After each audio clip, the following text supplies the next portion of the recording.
really enjoyed this movie. I feel like they saved the best for last. Do you have a favorite out of the three? I mean, obviously, I'm partial to 2 and 3, but 3 it really does bring it all home, and it's it's Jack Hyde at his worst. It's the honeymoon, which is like it's big and sexy and fun. So it's nice to see it all come to a nice conclusion. I think you're probably right. I think 3 might be my favorite. We learned more about Jack's motivation in this, and I actually felt some empathy for his character. Having walked around in his shoes throughout the second and third movie, how would you describe him? Well, what's interesting is what I'm really glad that they had is you get that feeling of backstory with Jack, and you understand his motivations for being so terrible to Anna and Christian, and Jack came from a very troubled background, and he came out of it the wrong way. And I think what you see is he's the opposite side of Christian, where Christian's sort of come through this, and through some work and his help, he's able to sort of put his past behind him. And Jack was absolutely not able to do that. He would refuse to move on, and that's really the tale of two people dealing with a similar circumstance in very different ways. I heard that they shot the second and third movies simultaneously, or was it back to back? It was at the same time. We shot movies 2 and 3 at the same time. I mean, they did try and as much as they could schedule-wise to keep them somewhat separate, but we shot them all at once, and which was an awesome way to do it. I mean, it was 6 months of doing these 2 films. It kept it very fresh and congruent, and having the third script when shooting 2, it allowed us to sort of plan out our character arcs a little bit better and know what we had coming. So I loved shooting it like that. It's a gift for me as an actor to have that. Considering that you seem like such a nice guy in person, how do you so often get cast as villains, and is it more fun to play a villain than a good guy? I don't know. I think I have one of those faces that people love to hate, apparently. And I don't know why. It started early in my career. One of my first ever job on television was playing a bully. And so I don't know why. But I do enjoy it. There is something about it. And you touched on it earlier with your question, is finding that part of the bad guy that the audience might be able to empathize with, and making them human and real.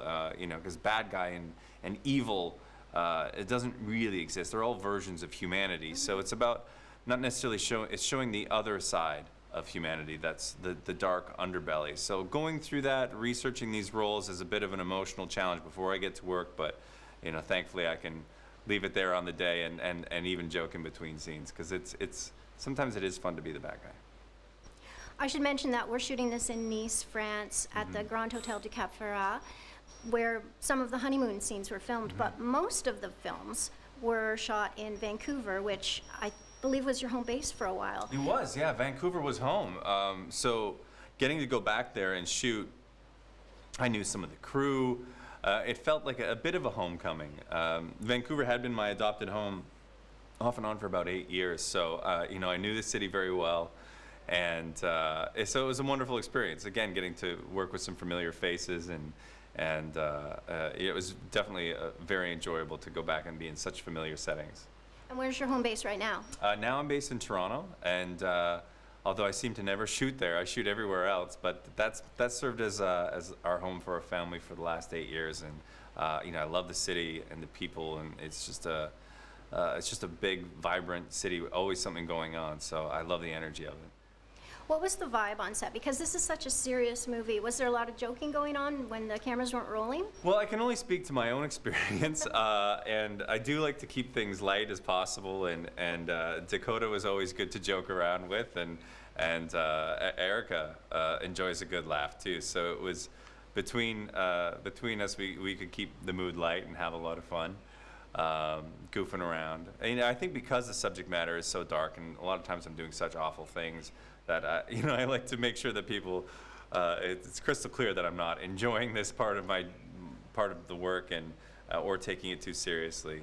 That when the camera's cut, that's when that part's over, and now we can have some fun.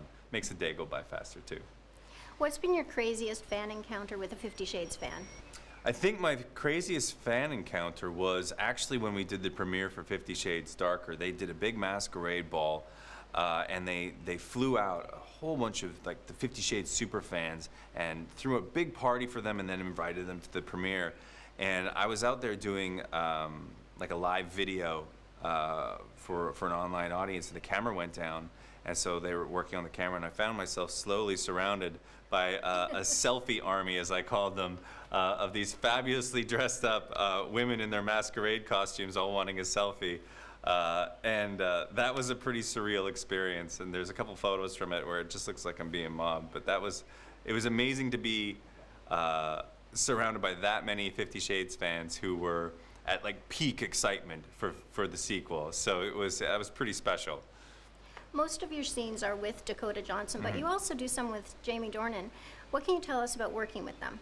Well, working with the two of them was great. I mean, Jamie's hilarious, and Dakota is equally so. Like, just being able to goof around on set is, I'm way too much of a goof, I think, at work. But it was a lot of fun. I mean, Jamie and I think, really only had 2 scenes together. So it was, mostly we would just see each other passing at work.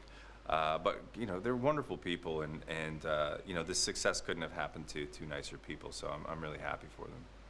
And tell me what you're working on next, because we were discussing your beard, so let's hear about that. So right now I'm working on Vikings, hence the beard and the red hair, but so it's a lot of fun. We shoot in Dublin, and getting to play, I've always wanted to play like a Viking. I've always wanted to do this. I've got part of my family's from Norway, so for me it's actually getting to fulfill a lifelong dream of playing a Viking, and sword fights are fun. So, and the best thing is nobody actually gets hurt when we do it, or hopefully not. So for me, it's a bit of a dream come true. Thank you so much for talking to me today. Thank you.